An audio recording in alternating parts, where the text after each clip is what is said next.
Ngayon ay Sunday, so punta tayo sa simbahan at hindi lang magsimba, kundi tingnan natin kung anong nangyari sa simbahan nung nakaraang earthquake dito sa Bangkok. So yan lang po ang simbahan. Yan ang Christ Church Bangkok. At ayan yung pinakamataas na building.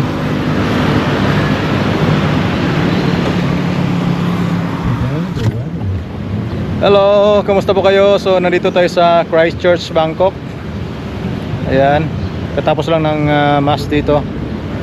At ma-imagine nyo po ito yung situation ito nung last Friday. Yung katabi nito yung Bangkok National Hospital.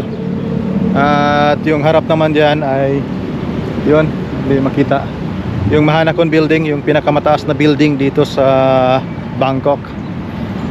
Ayan, so yung area na to noong Friday ay ginawang evacuation area ng mga pasyente diyan sa Bangkok National Hospital.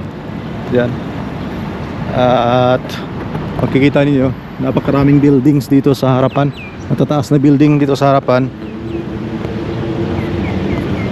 Yung mga building na yan, walang ganong space sa harapan nila. So dito yung naging takbuhan yung mga pasyente ng hospital at yung mga neighboring mga buildings, mga condominiums diyan. Dito yung field yung parking area dito, yun ang ginawang evacuation area nila para safe doon sa earthquake na nangyari. So at least may space ang church at nakatulong tayo sa mga narito. So ongoing yung mga constructions sa paligid ng building na to. So may mga construction sites dito. Yan, napakataas. Yan ang Dusit building.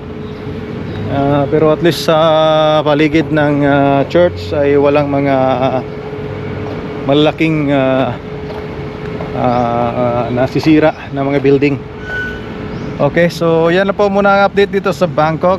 At dito sa Christ Church Bangkok tayo. At least ang church ay safe at walang nakitang damage.